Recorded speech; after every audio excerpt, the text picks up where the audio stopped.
Hi, everyone. Today we are going to be covering chapter 2, which is called Individual and Cultural Differences. This chapter is especially important to managers because if you think about any workplace you've ever been in, any team you've been on, office, even if you weren't necessarily part of a team, but if you're working in a place where a lot of people gather, you are dealing with a lot of different personalities, cultures, ages. I mean, it's all very diverse, typically very diverse work places. And so for a manager, understanding and embracing that is really key. Think about managers that you've had in the past and how they manage the differences with your team. And keep that in mind as we go through the different sections of this chapter. No two people are alike, and that's reality, right? So every person that comes into a new team or a new office, they have their own skills, they have their own personality, their own values, their own culture, right? So they all come to this place to work and get, whether you're working on a team or you're working on a project together, right? Your job is to get this thing done. And sometimes that means navigating different communication styles. Maybe someone has a skill set that you need for the project, and you offer another skill set that complements that particular project. So it's important for managers to understand the dynamics of those differences so that they can facilitate better teams, better collaboration processes, right? So all of that is something that a manager needs to understand in order to create that space for their teams, for their employees. So anyway, we're gonna jump in and go through all of that. I just before we jump in, I just want to share a quick example. When I was in business school, just this is just an example of the cultural differences and language differences, communication differences that I have experienced. And this one stands out the most because it was so funny. So when I was in business school, I had a team that I had to work with on all my projects. There was a, I was on the team. There was a guy from India, an international student from India, an international student from China, and then we had a couple of people from LA. Each of us worked in different industries. So we were all intended to complement our skill sets. And that was something that the management, the admin of the school did. And so they looked at our skill sets and they looked at our backgrounds and put us together on this team because of what we brought to the table. So that's one example of how a manager could use that knowledge to facilitate, an effective team. And then this particular the international student from India, I didn't know this at the time, but we were talking about a project. We had spent hours talking about this project and what direction we were going to go in as a team. And at the end of the conversation, after we had talked for hours, so I said, okay, so everyone's on board that this is what the direction that the project's going to go in. And we looked around, everyone was like, yes. And I looked over at him and he was shaking his head like this and basically saying no. And I was kind of like, this is really confusing because we just spent hours talking about this and we all agreed that we're ready to move forward in this direction. It turns out that in India, this means yes and this means no. So think about for a second how confusing that was for me. And but that's real. These are the real types of differences that we deal with in the workplaces. And so that was a really great opportunity for me to see how understanding those differences would make us work better as a team, right? So always good to have a manager know these things so that they could plan for that and facilitate skill set, facilitate communication styles, and really provide the support that the team might need to operate in the most efficient way possible. This is ultimately what helps build successful organizations and strong teams. So I'm going to share my screen and we will go ahead and get started. All right. So again, chapter 2, individual and cultural differences. The learning objectives for this chapter. So by the end, we should be able to explain how managers choose the right people for jobs, how different abilities and personalities contribute to make effective teams, and how managers deal with individual differences. We'll also look at how organizations can help employees grow, how managers get the best from their people, why ethics are central to management, and then finally, how cultural differences shape the way we do business around the world. So let's go ahead and get started with the first piece. how do we pick and match people to jobs? And this is really, really key. I gave you all the example of myself when I was in business school, and they chose us based on our skill set. And so that is something that was considered, but there were other factors, our experience, our age, whatever it might be. But how do you pick individuals for jobs? So when someone joins a company, they don't come in as a blank slate, right? They come in with preset characteristics. They have strengths, they have weaknesses, they have habits, the way they see the world. And the challenge for managers is figuring out how to fit that person into the right role. And ultimately, they might grow in that role, right? They might gain more experience, improve on strengths, change weaknesses and transition weaknesses into strengths. So the challenge for managers is figuring out how to fit that person in the right role. A good match between a person and a job not only leads to higher satisfaction on the employee part, but it also leads to better performance. People do their best when they're in the right roles. And think about yourself for a minute. What jobs have you had? Did you feel like you were in the right role for your skill set? And think about what that might feel like for you to be in a place where you're able to maximize, do something you love, use your skills to the max. And so this process has to be handled very carefully because it's not just about efficiency, it's about fairness, legality, and ethics, right? So you can't not hire someone because they're pregnant, for example, right? There's laws around it. There's a lot of laws around hiring and ethics behind it. There's a lot of things about like nepotism, for example, which is hiring someone because you and preferring them because you know them or they're a family member and things like that.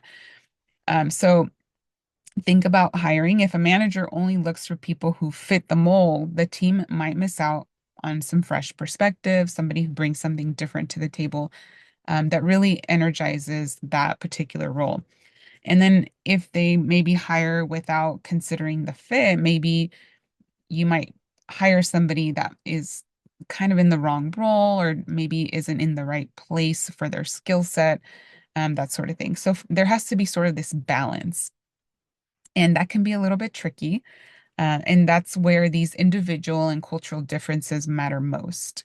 So now let's talk about abilities and skills. Abilities are what somebody can do, right? What are you capable of doing? Motivation is what somebody wants to do. So you respond, you're influenced, how quickly you work, or the energy with which you work with, and sort of that perspective. A great employee usually has both. They have the ability, the capacity to do the job. So it's not just about what they can do, but also what they want to do, how motivated they are. And you have to usually find someone that can do both well.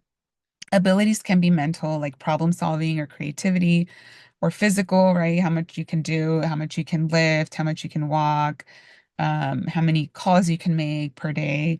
But abilities alone are not enough. Personalities and skills need to complement one another in a team. So imagine a group project where everyone's highly analytical, but no one wants to step up and lead the discussion, right? So that is sort of what my experience was in business school with my team. There was a lot of people that were very technical on the team that had a lot of experience and data and accounting and things like that. But when it came time to prepare the presentations, even leading the discussions and navigating conflicts between team members, nobody would really take that role.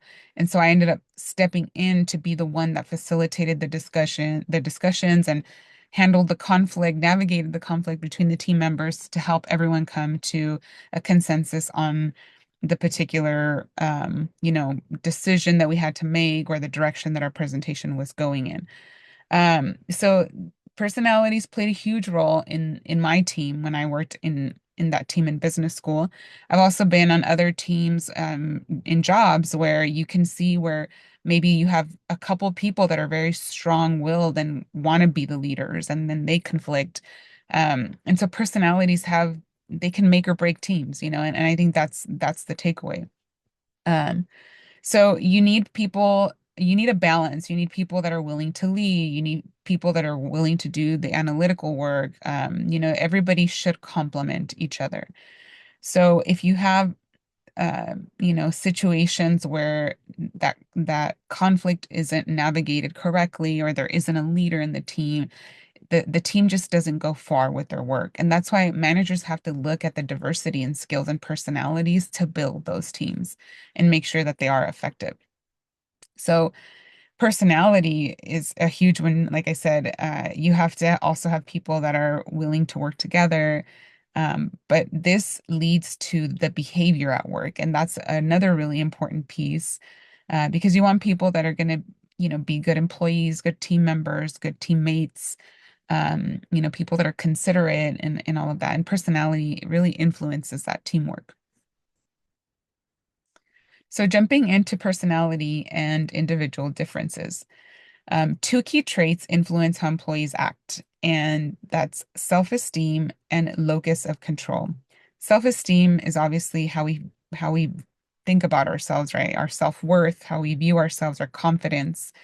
And employees with higher self-esteem are often more willing to take on challenges. And as a manager, you want to know that, right? Because you can then focus on building your team's self-esteem. When they do presentations, when you're tasking them with something, giving them that confidence to build that self-esteem is a really key piece. And if you know that they're willing to take on more challenges or be a better employee if they have high self-esteem, then that's something that as a manager you can then focus on. Locus of control is about where people believe control over their lives come from. So, someone with an internal locus thinks if I work hard, I can influence the outcome. And someone with an external locus might think it's all up to luck, fate, or outside forces. So, knowing these tendencies helps manager understand how employees will react to feedback, challenges, and opportunities. And so again, really key for managers to understand these like underlying personality differences.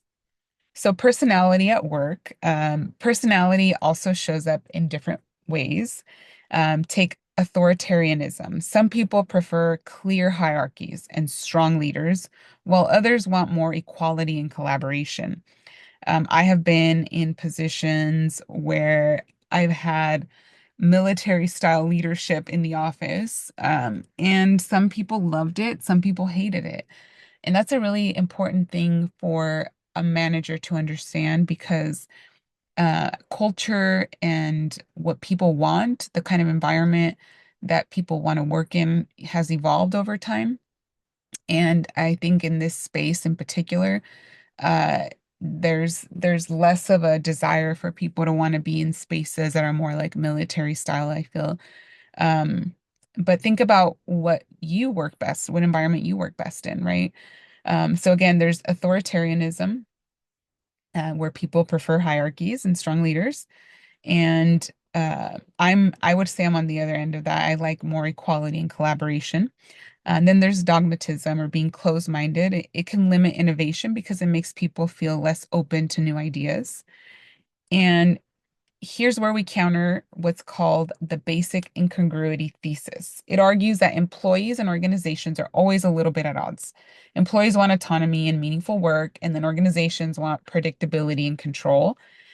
None of them are wrong, the in terms of the employees and the employer, they're not wrong, but it does create tension. And that tension, can, lean one way or the other. I know I've had my fair share of that tension. And I feel like it typically tends to lead more um, towards the organization.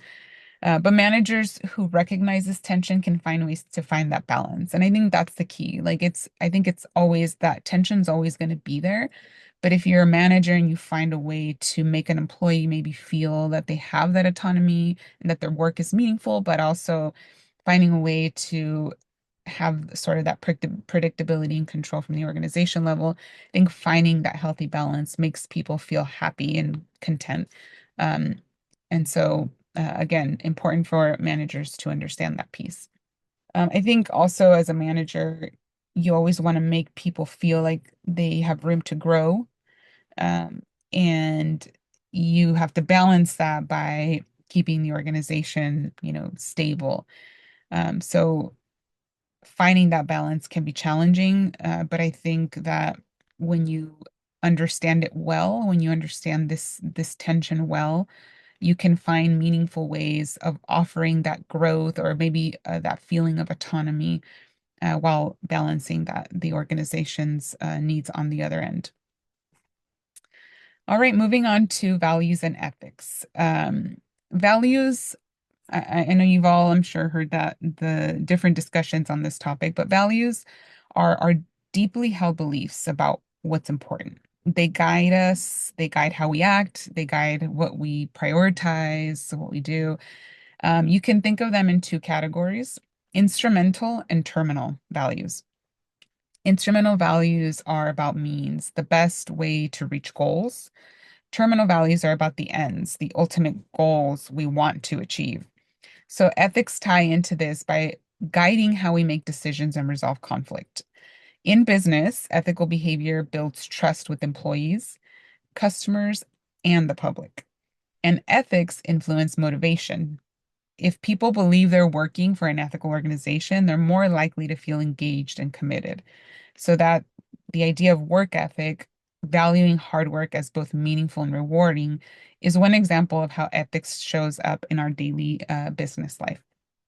And so um, I have had friends that have quit jobs, working for great companies, making great pay, because they did not believe in the ethics of the organizations that they were working for. So it can lead to so much dissatisfaction when you don't believe in the values of the firm or the organization that you work for, that you can leave. You are willing to sort of step aside and let that go because it's not aligned with what you believe.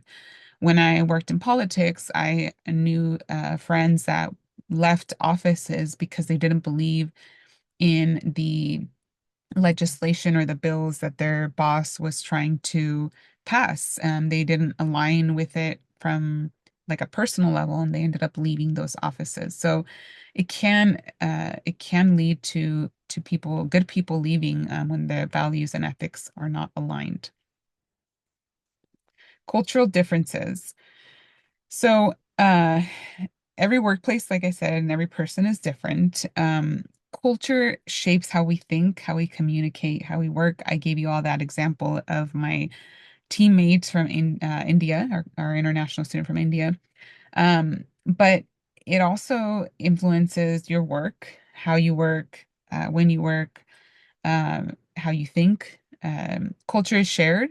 It's usually passed from one generation to the next. Sometimes it shifts a bit and adapts to, the modern changes of the world, but it typically is passed from one generation to the next, and it influences how people see the world. I think I'm Mexican American, and so I can tell you from my personal experiences, it really does shape how I view the world, my purpose, even my work ethic. Having grown up with a farm worker father, an immigrant, all of that really shapes how I view career, even. So here is one quick example. This is a table that shows the average hours worked and vacation taken per year. And this, I think, really illustrates it's one example of why it's important for managers to understand like work ethic, work style. You can see here in South Korea, the average hours worked per year is 2,070. Average vacation days actually taken, 4.5.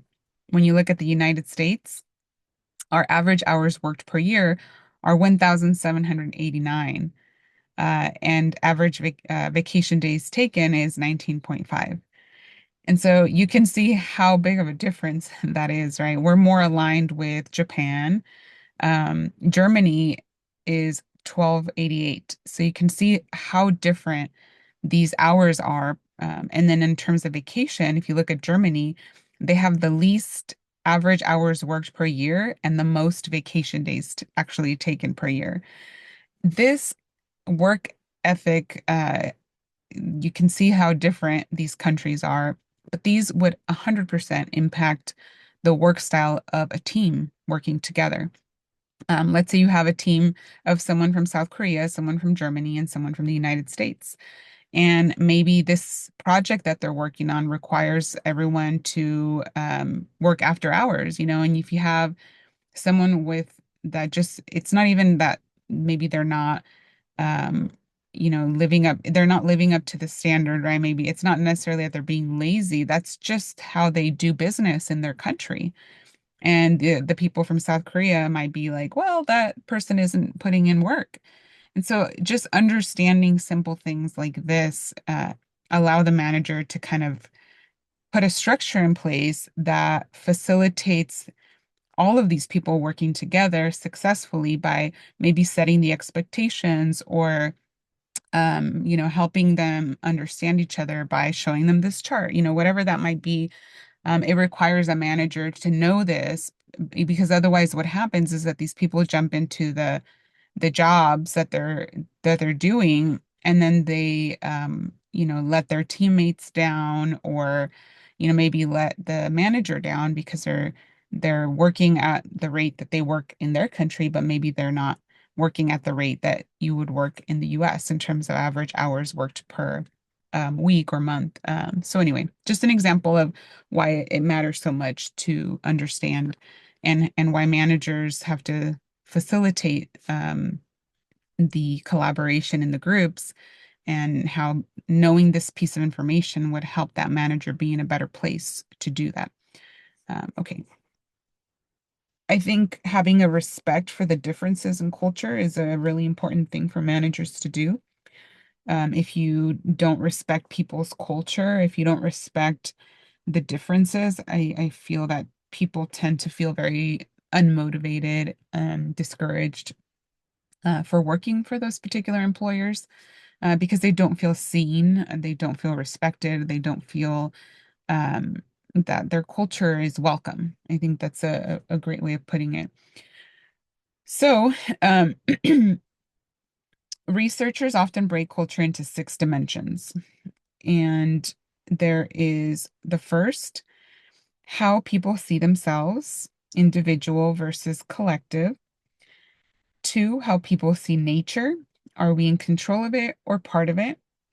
Three, interpersonal relationships, how we value hierarchy or equality. And then four, how we view activity and achievement. Do we value doing or being? And then five, our perception of time, linear and punctual or more flexible. Our sense of space, personal boundaries and comfort zones. Um, and for managers, these differences are huge. A management style that works perfectly in the US may not work in Japan or Brazil and other countries because that's just not the way that they do business there. The best leaders learn to adapt rather than expecting everyone else to adjust to them. And I'll give you the example of even like personal space. In other countries, they don't have the personal space that we have here.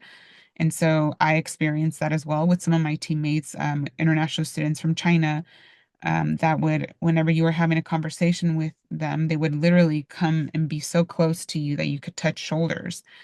And that's just because the population is so much bigger in China. They don't have that much personal space. They don't have that luxury. And so understanding that perception of time is another one. In some countries, showing up late is totally normal and actually expected. In the US, it's you have to be on time. Early is late, you know. Um, and so all those differences are really, evident, I think, in places where you have really diverse groups that come from lots of different cultural backgrounds. But when I was in business school and we did our projects where we had to go present in Korea, one of the things that uh, one of the things that we had to do was we spent the whole semester learning about the culture in Korea. We had to learn a little bit of the language. We had to learn their hierarchy, like family structures, how they view women, how they do business, what social life looks like for business individuals, how they look at time, all of that stuff. We had to really learn their calendar, and all of that really matters because if you're doing business, if you're doing a deal with somebody from another country, even that, if you have teams that are working, maybe you work for an international organization that has teams in the US and teams in other countries. So you want to be able to bring these teams together and like for example, letting your US team know, hey, we're going to be working with this team from Korea. Let's take some time to really understand the Korean culture. Let's understand all of these different dimensions of their culture so that we can be we could work better together and be more efficient in our collaboration efforts. And so those kinds of things are important for managers to do, especially when working with these really diverse teams, especially for international organizations and businesses. So, managerial implications. So, what does this all mean in practice? So, we've been talking a lot about these differences. So, first, managers need to select and develop employees with both ability and personality in mind. So, it's not just about what the employee can do, but what kind of personality do they fit. I know many of you have had interviews, job interviews in your past, and so when you do go to these interviews, it's you really do spend some time thinking about, is this person a good fit for our office? And that is a real question that a lot of organizations ask themselves before they make hires. And they'll consider personality, they'll consider background, they'll consider work style based on what they can gather from your interview and your application. They'll try to make that decision and see if you're a good fit. And they'll ask you typically questions in your interview that allow them to know whether you're going to be a good fit. So, as a manager, you have to be able to come up with the types of questions that will allow you to determine whether this person's going to be a good fit for your team. So, so managers need to select employees and develop them with both ability and personality in mind. Second, they have to balance organizational goals with the employees' personal growth and autonomy. And then they have to encourage diversity and inclusivity, not just for legal or ethical reasons, because that is required a lot these days, but they have to do it because it makes the team stronger, not because they just have to because it's the law, right? And then fourth, they have to uphold ethical standards because without them, the organization, the business could lose credibility and sometimes good people. And finally, leaders need to be culturally aware, adapting their approaches depending on who they're working with. So constantly looking to, be respectful of the individuals that you're interacting with on a daily basis, whether it's staff, partners, or teams that are in different places. So in practice, managers need to, number one, select and develop employees thoughtfully, balance company goals with employee growth, support diversity and inclusivity, promote ethical decision making, and then adapt management styles to different cultural contexts. When managers are able to apply all of these principles, they create workplaces that are both productive and supportive. And that is ultimately what leads organizations to be successful. It's the people. And that's why managers are so important because the people are the ones that make the organizations. So, wrapping up and something to think about as you dive into the chapter. Um, Number one, think about how managers should adapt to cultural differences in a workplace. And then what role does personality play in building effective teams? And how do values and ethics shape the overall culture of an organization? And these questions, they don't have there isn't a right answer, but thinking through them will help you see how the concepts in this chapter apply to real world management situations. So, big takeaway from today is this: organizations succeed when managers understand and respect individual and cultural differences because people are the most important resource that any organization, business, or company has. And so, with that, I will stop there. And I hope you enjoy watching the other videos that I have linked in the video page. And I hope you enjoy this chapter. And again, um, really important as a manager, as you go into your management career, to always uh, respect and consider and really value embrace and see these cultural differences, these personality differences as an asset that you can leverage to to make your team that much more successful.